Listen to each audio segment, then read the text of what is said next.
Welcome, Gunrunner.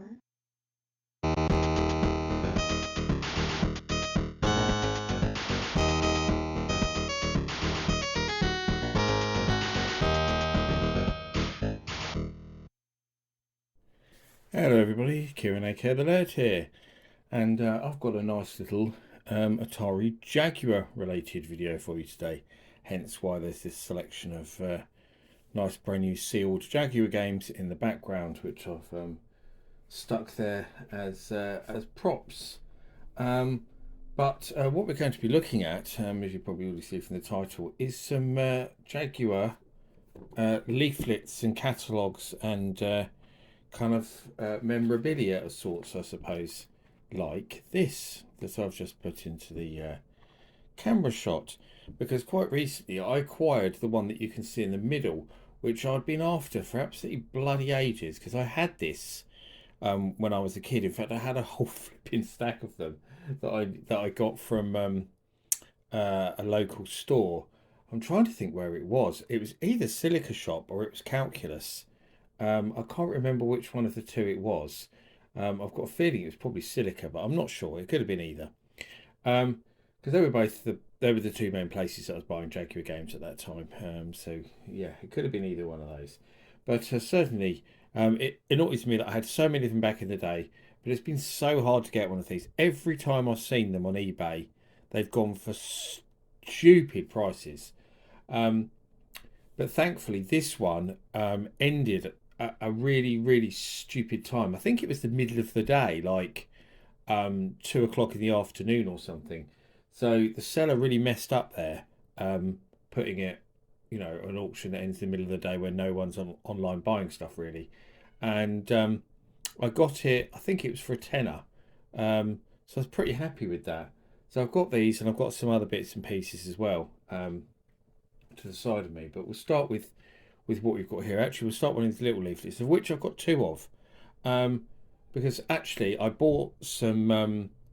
I bought a couple of Jaguar instruction manuals that I've been looking for recently, and the seller sent these with the manuals. It was an American seller, so I ordered two manuals. He sent me two leaflets to go with them as well, which was a nice, pleasant surprise. And actually, a couple of patches as well. I'll grab one of those in a moment so you can see it as well, actually, because they're quite cool as well.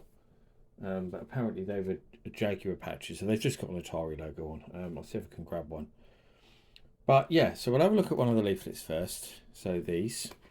I remember having loads of these ones as well. These were quite an early leaflet that they handed out, which you'll see because you've got the text specs, which is a lot of what people talk about on this leaflet. Because I've had lots of people. I showed this leaflet in one of my videos recently. It was my Amazing Facts Jaguar video actually, and a couple of people pointed out that there's something wrong on the 3DO bit. I'm trying to think which one it was. I can't remember if it was the rendering speed or the bus bandwidth, but they said that one of those was completely wrong. I can't remember which. But basically, this was just to show the Jaguar's superiority to its then main rival at that time, of course, which was the 3DO. There's an American one as well, I think, that has 32X on it, which this one doesn't. And the SNES and the Genesis. So it's actually the American leaflet because it does actually say Genesis, not Mega Drive. But I'm sure they probably gave out the same leaflet in the UK as well because Atari were lazy like that. They wouldn't have bothered reprinting it, I don't think. So obviously it's pointing out the system architecture is bigger. The bus bandwidth is bigger. The rendering speed is much bigger. Number of colours is the same as a 3DO, but bigger obviously than the 16-bit machines. Has 5 processors.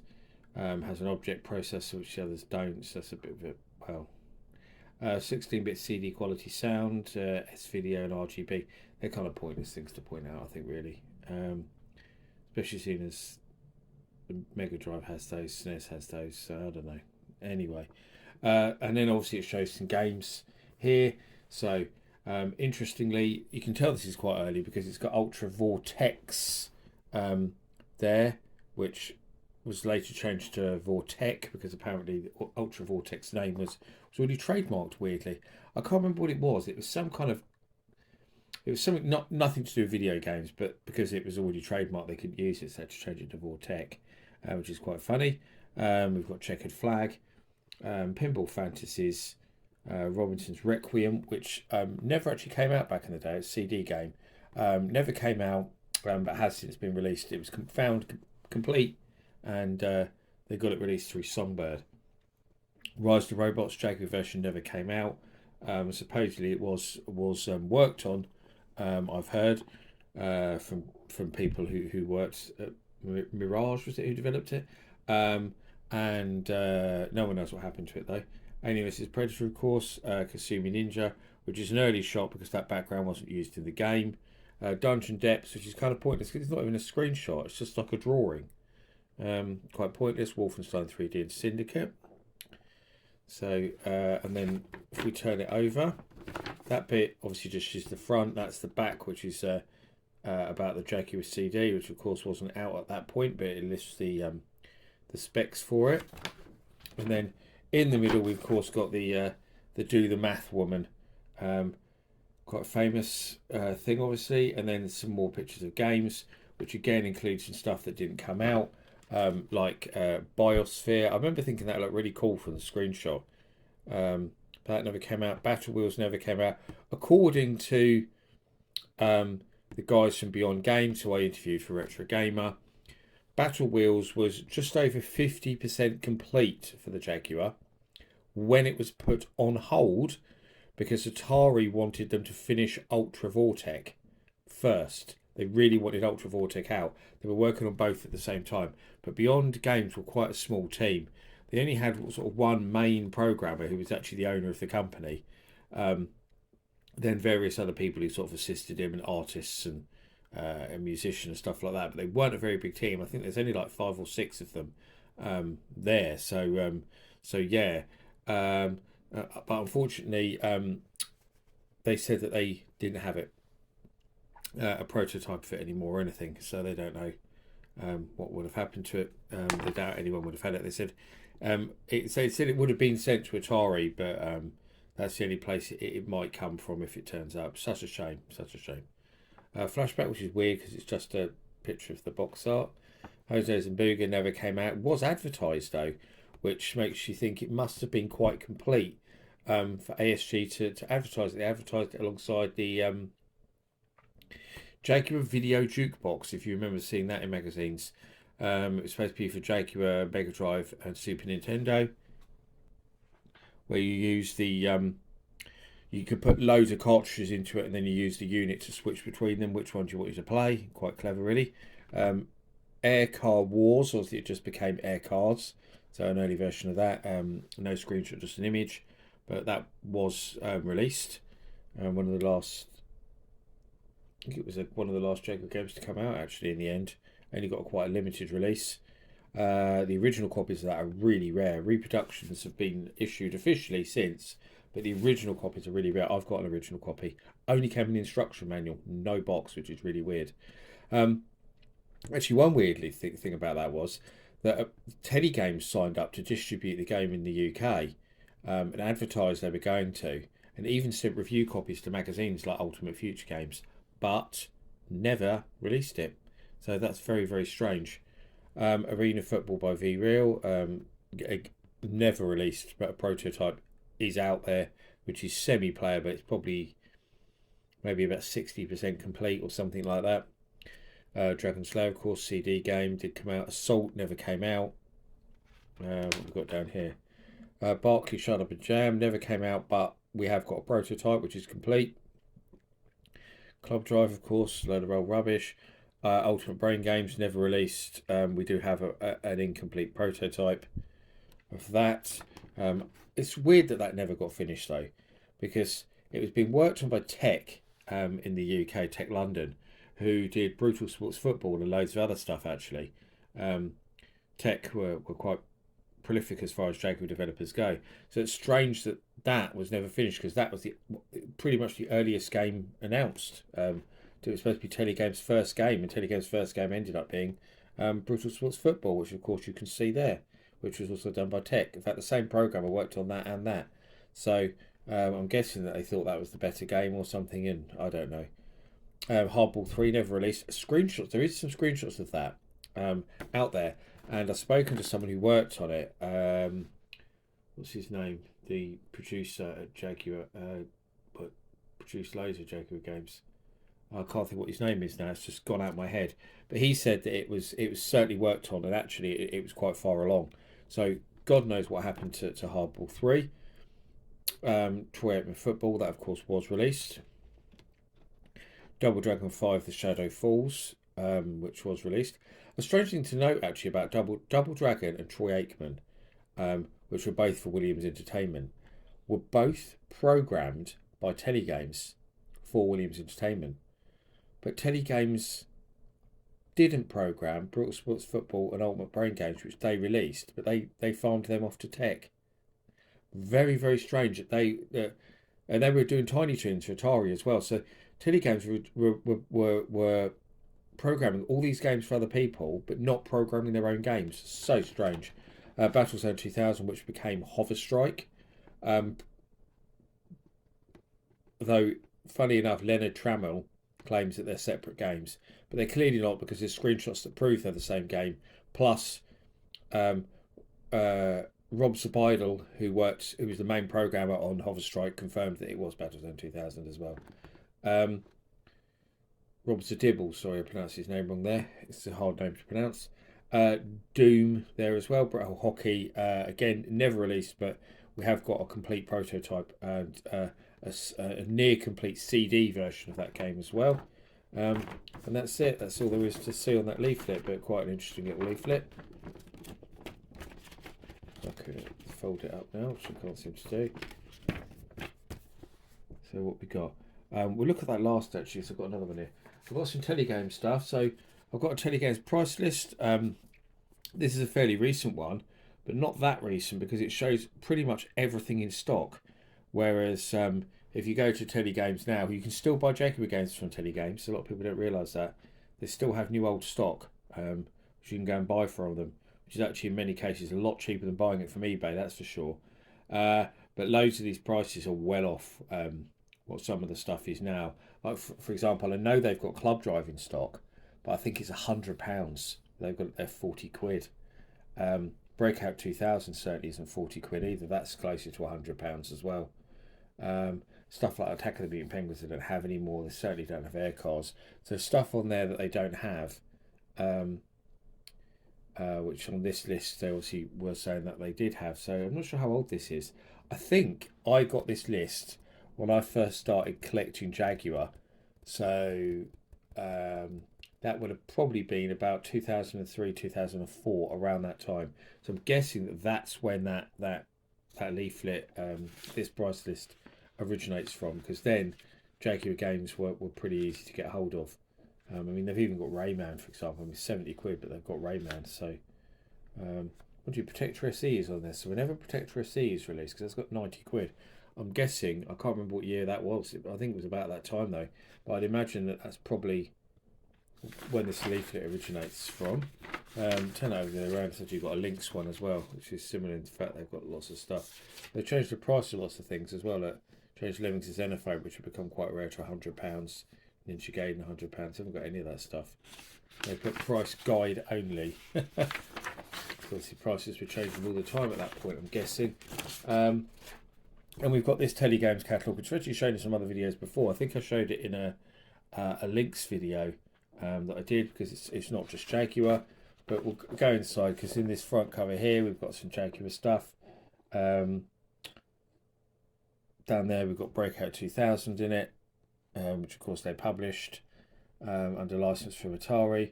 Then it says classic, top-selling Jaguar and Lynx titles from Telegames include. So that's obviously all the stuff that they published for the Jaguar and Lynx down there. Is there any other Jaguar stuff? I'm not sure that there is. It's weird that they only show Breakout 2000 down there. There's some other stuff like TurboGrafx, lots of Game Boy Advance in there. So at that time, that's mainly what they were publishing. So we've got some TurboGrafx thing there. Obviously, they were selling them. The PAL TurboGrafx because they bought them all. I've got a PAL TurboGrafx.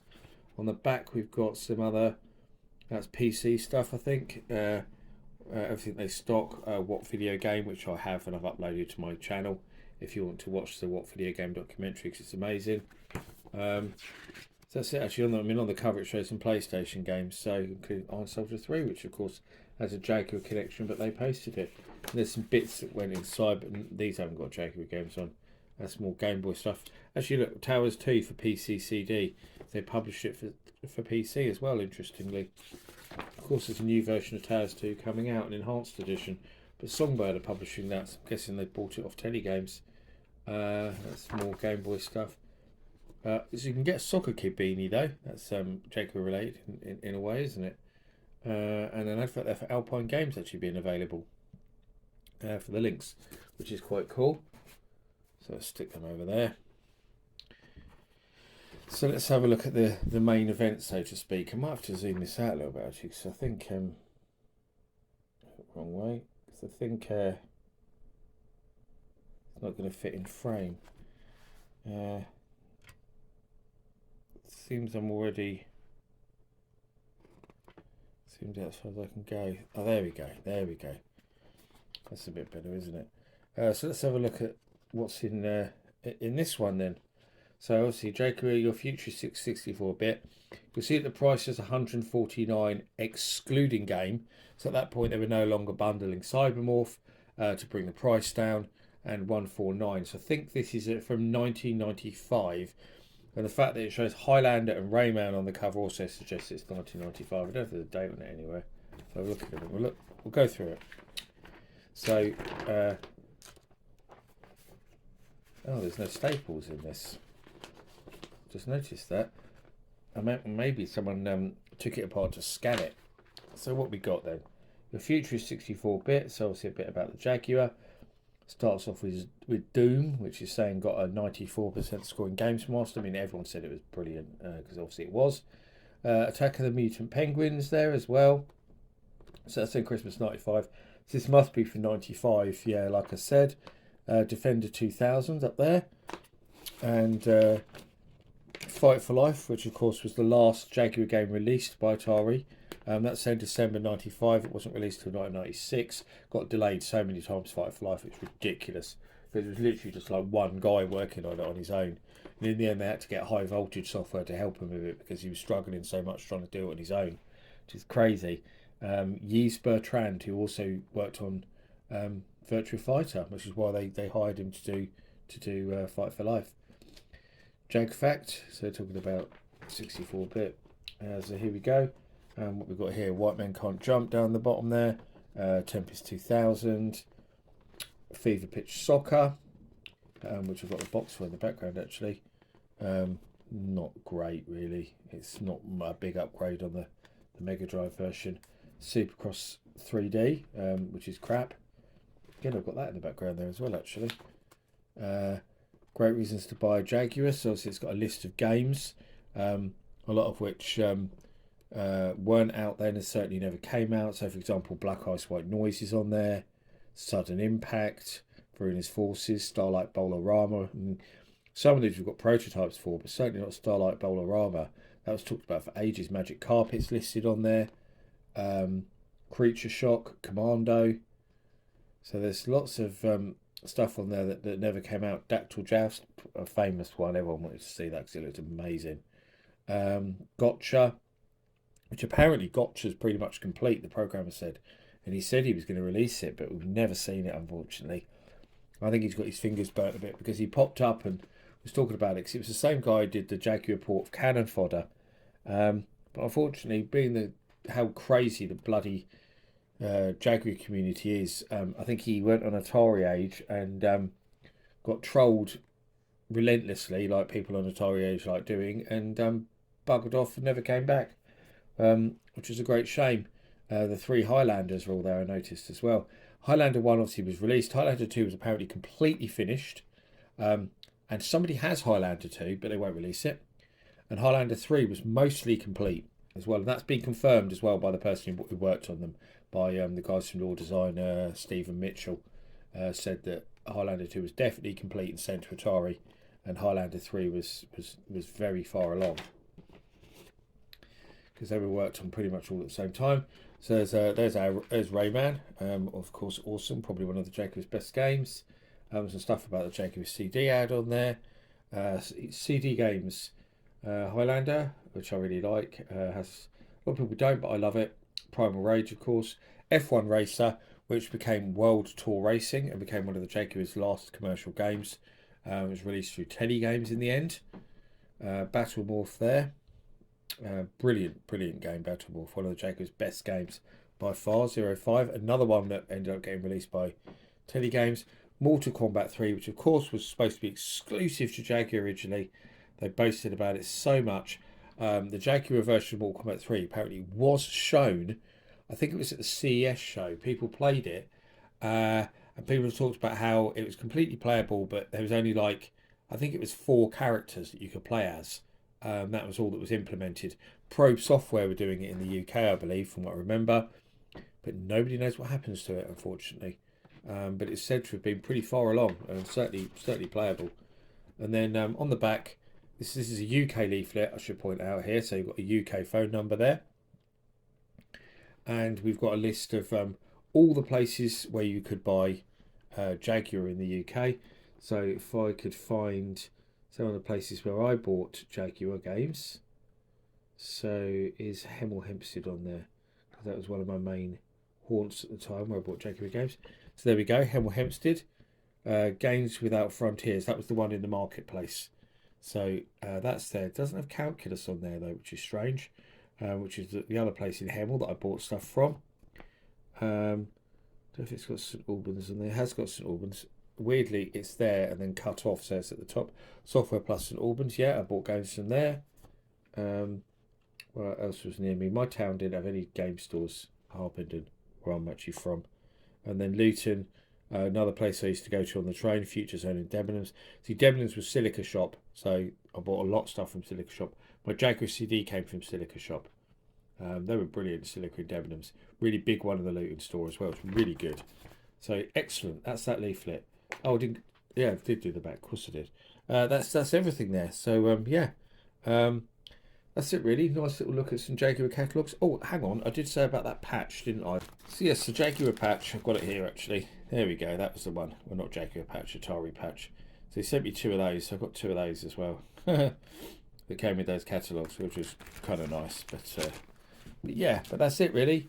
That's a look at some Jaguar catalogues from back in the day. Certainly brought back a lot of memories and nostalgia for me, and hopefully for you if you owned a Jaguar back in the day like I did.